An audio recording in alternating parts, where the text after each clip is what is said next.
Got this from CNN.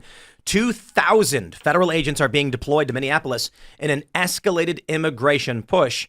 Here's what we know. They say in the days since a conservative content creator raised allegations of fraud in a YouTube video with little evidence. I love how they do this, okay? I love how they do this, because look at what they're saying, right? A conservative content creator, they could call him a journalist. They could. Allegations of fraud in a YouTube video with little evidence about Somali-run daycare centers.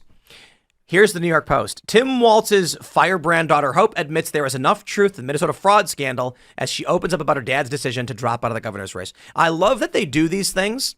CNN just peppers the lies into these stories. And then at the same time, you get the daughter of the Democrat resigning, being like, yeah, this is basically happening. So major escalation. Here's the weird stuff going on right now, okay? Obviously, we'll talk about this. I'm going online and I'm seeing a bunch of people on the right attacking Trump. You know, Dan Bongino announced he's coming back. People are attacking Dan Bongino. And I'm just sitting here being like, are we not happy that 2,000 federal agents are being deployed? Like, I'm not going to sit here and pretend that Trump is perfect and does everything right all the time, nor that he's evil and wrong and doing everything wrong all the time. I'm not going to sit here and pretend that Dan Bongino walked through the doors of the FBI and instantly just turned into an evil demon. That's ridiculous. There's politics involved, and not everything gets done the way you want to get done. What is happening to where so many people are like, I've just decided Trump's bad now, and I've just decided Dan Bongino's bad now. It's like, bro, you were allowed to criticize them for screwing up and doing bad things, but we're looking at the story about what's going on in Minneapolis, and they're responding quickly with something good. Are we going to act like it's a bad thing? I don't get it. They get the ice cream, they get the whipped cream, but they don't get the cherry on top, and that's the problem. They're mad. They're just having a temper tantrum because they didn't get everything they want. The people that are really upset are the people that believe in their heart that there are, people in the government or in the Epstein files or what have you that actually were pedophiles that were raping kids, and they already believe that, and so what they want is confirmation of what they already believe. Whether or not that's true, I don't know. But yeah, I think it's true. Because, well, I mean, I don't. The odds are it's true. I don't know, but because Dan Bongino was head of the FBI and didn't give them what they want, deputy of the FBI, and because he didn't give them what they want, well, he must be hiding the information for the FBI. So he's part of the plan. It's not just that he couldn't do it. It's that, he's in on it. Well, I've been down the road from where Dan worked over at the Pentagon, really across the bridge or whatever. I've said from the very beginning, everything with Dan Bongino, look, I know what Dan gave up because I know what we had to give up to go do a very similar thing at the Pentagon. I've said from the very beginning, I trust Dan. Do I necessarily trust every agent that gave Dan everything that he asked for and it was given to him in its entirety how it was originally? No. Just like I saw with Secretary Hegseth, he would ask for things and it would come in halves or not the whole thing, or things would be left out. We have let the American people believe that everything is just, to Tim's point, instant, like that. And I do believe that people thought that Dan Bongino was going to walk in the FBI building. He was going to grab people like Comey by the throat and throw them in jail for the rest of their lives with no due process, no trials, no nothing. Yeah. Mm-hmm. And if you actually look at what Dan did get accomplished, it actually is very impressive. And I believe that even more things are going to happen now that he's out, from things that he initiated, got started, policies in place. They reorganized the entire structure of the FBI. I was in his office when he showed it to me. The entire structure on how the FBI was organized. Dan Bongino and Kash Patel eradicated, fired, got rid of, reorganized everything, but normal people don't see that stuff, and they don't realize how important that is as they move forward. Yeah, the entire intel apparatus for the last 60 years has been targeting right-wingers. It's going to take a little bit of time to reorient these sorts of things. Like, people have this like really grandiose idea of what this is going to look like as a political project, and in their head, they're expecting like a revolution and these sorts of things, and it's like, we're trying to posture ourselves as the legitimate government, the legitimate party, and we're trying to correctly portray the Democrats as these crazy, insane people, because that's what they are. That you gotta conduct things in a way that makes sense. That's going to set yourself up for future success. You don't want to just like completely go balls to the walls. I'm going to derail everything and just say that I think big tech and prominent influencers like Candace Owens are intentionally trying to destroy the right. And so YouTube puts Candace on the front page. That's how she gets massive viewership. Largely, it's promotion. And they're doing it because it's destabilizing to the right. Yeah. Dan Bongino, it feels rather coordinated. We can get super conspiratorial. How do you get rid of Dan Bongino, who's getting 150K concurrence on Rumble? Bring him to the White House. Bring him to the FBI. He goes in. It's an immovable object. He's unable to get these things. Then they immediately send out their propped up influencers to accuse him of being evil. When it's more like it's politics. I can criticize Dan all day for I'm disappointed, and Donald Trump for things I think did wrong as well, but I'm not stupid. I praise the things they do right, and if not Dan, then who? But I take a look at what's going on right now, and there was one post where I want to stress this, like we have a sponsorship with Kalshi, major competitor Poly Market, and then you get this viral post where someone posted Tim Pool's part of the 7K Poly Market network, funded by Israel to go after Candace Owens. And I'm like, we have a sponsorship deal with their competitor. But you go on X and you're seeing all these prominent people on the right just saying the stupidest things in the world. You've got people that are just screaming the Jews nonstop. Candace Owens comes out and says, we invaded Venezuela for Zionists. And it's like, what? That's just like an incongruent statement. But there are a lot of prominent people who've been on the show. I got a message. I don't know, it might have been you. Someone messaged me saying, Tim, why are so many of your former guests backstabbing you? And I'm like, yeah, I don't know. Just weird stuff going on. And then I'll give a shout out to Matt Strickland, the guy from VA, who during COVID, the state came and seized all his liquor and shut him down. So we rallied, brought him on the show, went down to support him, and then what does he do? He goes on X, makes up a fake story about us having no security, lies and claims he went to our Virginia studio he's never been to, so that he can just say Tim Pool's an Israel guy. I'm looking at all this going, wow, why would he do that? Well, here's what I think, right? We're talking about, and I know we derailed largely from the principal story that we're bringing up, Trump deploying 2,000 feds over this immigration stuff. Good. Exactly. Yeah, I'm like, should be wow, 4. I'm really happy about what's going on. But for some reason, I go on X and all of these, not every single one, but most of these prominent, I shouldn't say most of, but many prominent right-wing people have flipped on a dime. Their opinions are inverted. Trump is bad now. Everything he's doing is wrong. And it's the Jews. And I'm just like, I don't understand how some of these high-profile people flipped on a dime. Seriously, it makes no sense. I do understand how the lesser personalities are doing it because they're just grifters, and you can really see who it is. They need money. So my opinion generally right now is that why is it that Candace Owens is propped up on the front page of YouTube? Yep. And my front page, there's no default front page, but why is YouTube recommending someone breaking their rules to so many people? It destroys the right populist movement in a midterm year, which we're entering, and Trump's going to get impeached. Yep. So then what happens? People like Matt Strickland, a disloyal betrayer who the lowest circle of hell is reserved for, knifes me in the back by lying about us, leaving me shocked. Why? He could call me on the phone. Well, people like him, he's a grifter. Yes, he was wronged by the government. We came to his aid.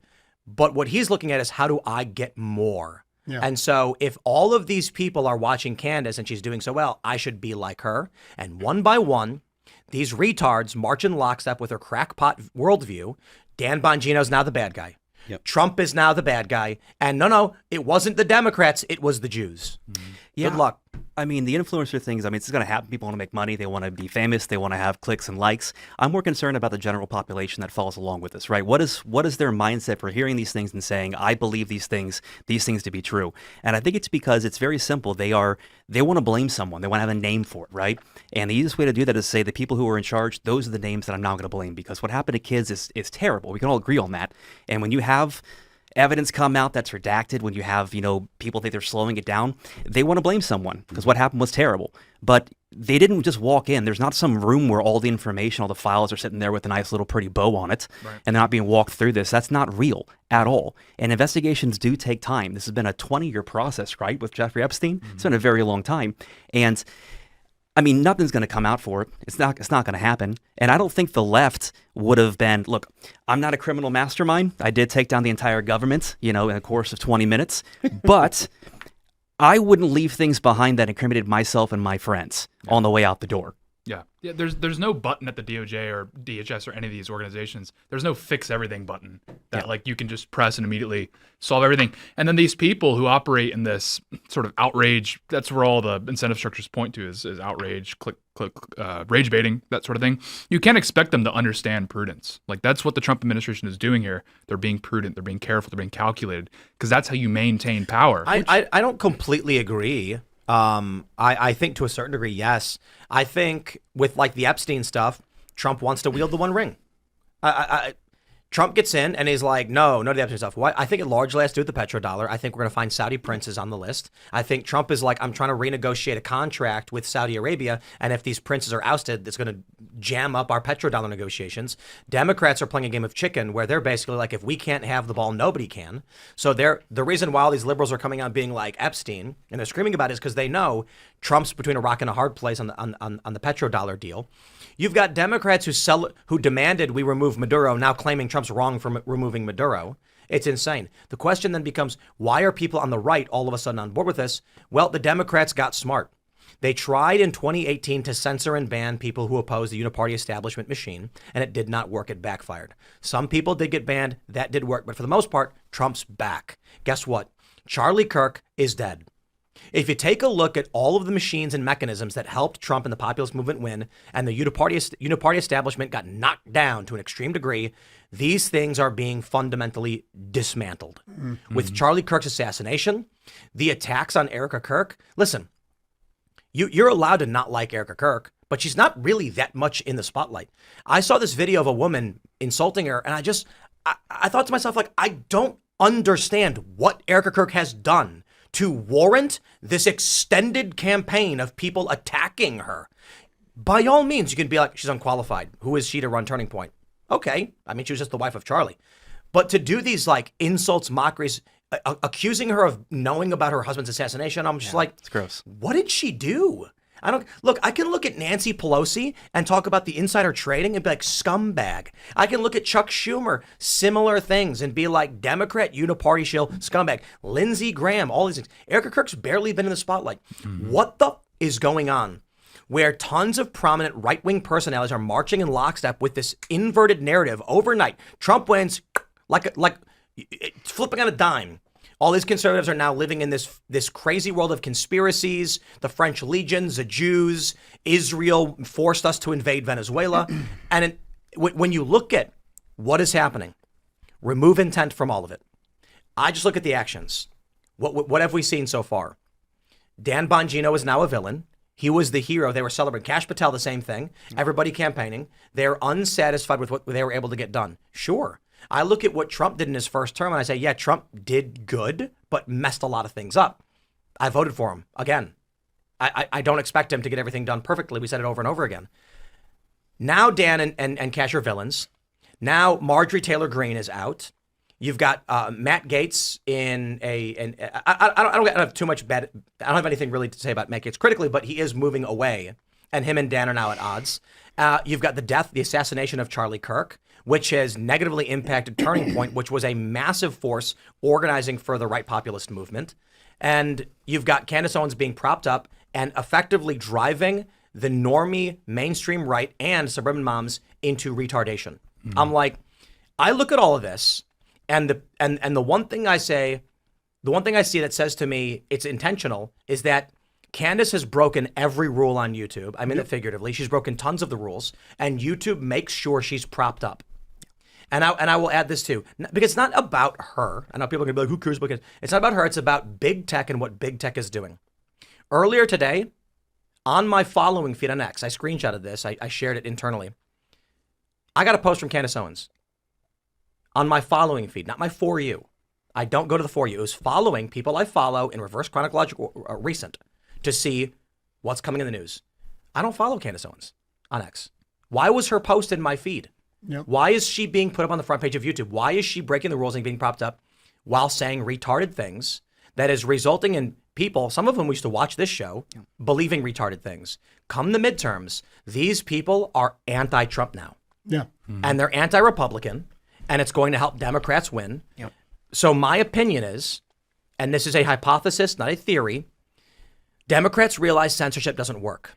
What you have to do is controlled opposition, infect the right with retardation. So what do you have? Trump wins in 2024 with suburban housewives. Okay, get rid of them. How do you do it? You need a female-coded show to make all the women anti-Trump. And that's the move they're making. Because of RFK Jr., this happened. I look at all this stuff right now and I'm like, it's intentional, it's coordinated. The Democrats are going to win in the midterms. Trump will be impeached. And then who knows if J.D. Vance will win, because Groypers don't want him.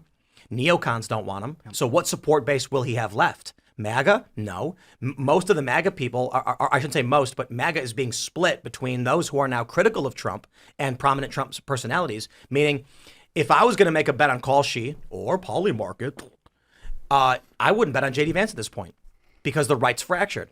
Now, to be fair, maybe he still does win the primary, but if the Democrats can muster up a middling marginal figure, maybe Newsom, I don't know, with the fracturing on the right, how do the Republicans even win in 2028? Charlie Kirk was going to be the VP. That was the exclusive reporting, and they killed him. How quickly we forget that they're actually killing us. They're shooting us. And we're worried about who's the popular kid on the field. It's actually kind of concerning because we just got back into office. It's only been a year. We've not really recaptured any territory. We're talking about towing the line at this point, but we've not really captured any territory. And Republicans are very good at losing the midterms when we have a clean sweep, historically speaking. Yeah. But I think the story we're talking about here, the 2,000 federal agents, this should be larger on MAGA accounts. Yeah. This is how you win the midterms. This is what we ask for. We ask for these types of reforms. We understand we have a very, very big issue with immigration. Post this stuff. Talk about this stuff. You want to be mad at Trump for not doing things? Keep it to yourself for a little bit. We'll get there. But this is what's necessary to elevate the levels of deportations to the level that people have been saying for the past year that they want to see. There's so many people that are so blackpilled on how many people are not getting deported. There's not enough deportations. If there was 20 million people that came in, they're not doing even close. They're going to get rid of maybe a couple 100,000 or maybe 500,000. That's not close, blah, blah, blah, blah. Which, fair enough. I understand that the numbers don't, the math isn't mathing. But at the same time, you need to have funding to get this stuff done. That's what the big, beautiful bill had. That was one of the reasons that Trump was saying this has to pass, because we need this kind of injection of cash to be able to do the deportations that we need to. We need to expand ICE. Yeah. Now that it's here, people are not really even paying attention. Well, I want to address this comment on Rumble where they said she showed up in your following because someone you follow commented on her post. How do you not know this? Wrong. Of course I know this. I buy ads. I operate on all these social media platforms. I own a multi-million-dollar company with 40 plus staffers operating on all these social media platforms. Okay? This was weird. A post from her showed up on my feed in my following recent on X. No comments, no retweets. I don't follow her. Why?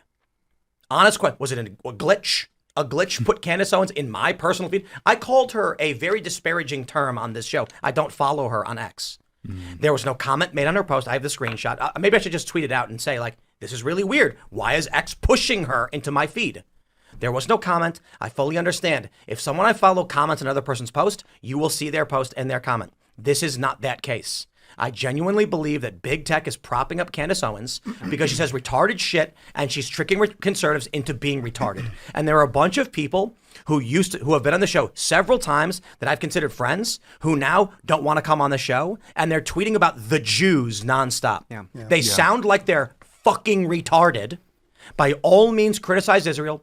By all means, criticize there's prominent Jews in media with agendas, but y'all sound like retards. And if you go to a suburban housewife and you say, the Jews, they're going to be like, I'm just trying to buy diapers. Yeah. So why are they going to vote for Republicans? Yeah. Well, I mean, you have this issue. This has been the big issue with the conservative movement is, Trump won, there was some misfires, these sorts of things. Then the Biden winner. You basically expand your camp because people love to have the feeling that they have knowledge that no one else has. Yep. And that's what gave the right the edge for the longest time, is that we were kind of sexy. We were kind of outsiders. We were always like, once we get in power, we're going to get these things done. Trump too, we're like, empower all of our guys are in here. Things are looking up. Well, these people that like that feeling of having hidden knowledge, they're natural contrarians. And so you've invited all these people into our ranks, these sort of natural contrarians. Now that we're seeing stuff like this, everything is trending in the right direction. Everything from this admin, not everything, but most things from this admin have been directionally correct. It's not enough for these people because they're natural contrarians. They're always skeptical of every single thing. And partially that's valid. I mean, considering what we've all gone through over the last 60 years. But at a certain point, you need to sit back and focus. Like, hey, guys, like you're saying, Charlie Kirk's dead. Like, this isn't a game anymore. This isn't like, oh, we can have these sexy, edgy views. It's like, this is life and death. We're talking about the country you're going to leave to your children and grandchildren. That's it. Let's tighten ranks a little bit here. Generationally mindset. That's how we have to be. Thanks for checking out this clip from Timcast IRL. Make sure to watch the show live Monday through Friday at 8 p.m. Subscribe to this channel, and we will see you all there.